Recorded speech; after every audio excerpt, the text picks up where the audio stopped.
जुनैद जमशेद ने गुलकारी नहीं छोड़ा, फिर गाना शुरू किया, फिर छोड़ा, फिर गाना शुरू किया। क्यों क्यों? मैं तो उसके बहुत करीब दाखिल हो चुका था।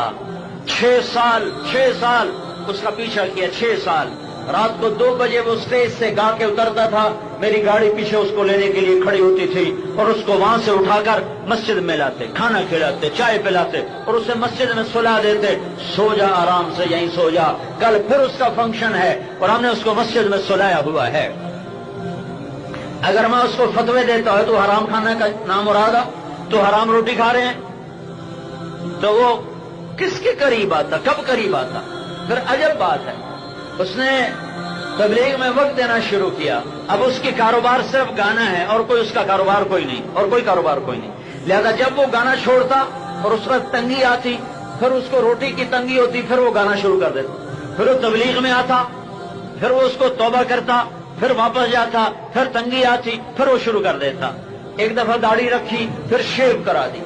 तो मुझे मेरे कई साथियों ने कहा कि अब इस बंदे को आपने अपने करीब नहीं बिठाना, ये मुनाफिक है और ये है, ये वो है, इसने दीन को बदनाम कर दिया, इसने तबलीग को बदनाम कर दिया। मैंने कहा उसने नहीं किया, तुम कर रहे हो, जो जन्नत के ठेकेदार बने बैठे हो, जो तुम अपने आप को बहुत नेक हाथ जुनैद बगदादी समझ रहे हो। डरो अल्लाह की पकड़ से कि तुम्हें मरदूद कर दे तो तुम खुदाई का दावे करके बैठ जाओगे। किसी गुनाहगार को गिरी नजर से ना देखो, वरना अल्लाह की नजर से गिर जाओगे। 4 महीने लगा के फिर शेव करा दी, दाढ़ी साफ, और फिर गाना शुरू कर दिया। और मुझे पता था वो भूख की वजह से गाता है, उसके पास और कोई कारोबार ही नहीं था। फिर मुझे पता चला कि 4 महीने के बाद भी दाढ़ी साफ हो गई। तो मैंने उसे फोन किया, मैंने कहा मेरी मुलाकात को आओ। कहा तुम्हें खबर नहीं मैंने क्या कर दिया? मैंने कहा मुझे खबर है। कहा मैं किस मुंह से मिलने आऊं? मैंने कहा मुंह पे कपड़ा रख लो, मुंह छुपा के आ जाओ। कहने लगा अच्छा मैं आता हूं, मुझे पता था ये नहीं आएगा। उसके जिम्मे लगाया कि उसका टिकट खरीद और अपना भी टिकट ले और उसको लेकर मेरे पास आ। तो मैंने शाम को फोन किया, मैंने कहा कल आ रहे हो? क्या नहीं मौलम मैं मसरूफ रहा, वो टिकट नहीं ले सका, अब तो सीट भी कोई नहीं है, तो मैं इंशाल्लाह फिर आऊंगा। मैंने कहा तेरा टिकट भी हो चुका है, सीट भी हो चुकी। कहने के मरवा दिया, तो उन्हें फंसा लिया। अगले दिन मैंने उसको लाहौर से रिसीव किया, शाम की फ्लाइट से आया। अब मुंह ऐसे छुपाया, ऐसे करके छुपाया हुआ, इतनी बड़ी दाढ़ी रख के शेव कराए, मुंह छुपाया हुआ। मैं उसको लेकर वहां रायगढ़ में अपने कमरे में ले गया। मैंने कहा इधर बैठ जा, तूने बाहर निकलना ही नहीं, ताकि कोई तुम्हें ताना ही ना दे। अगले दिन उसको मैं अपने साथ जमात में ले गया।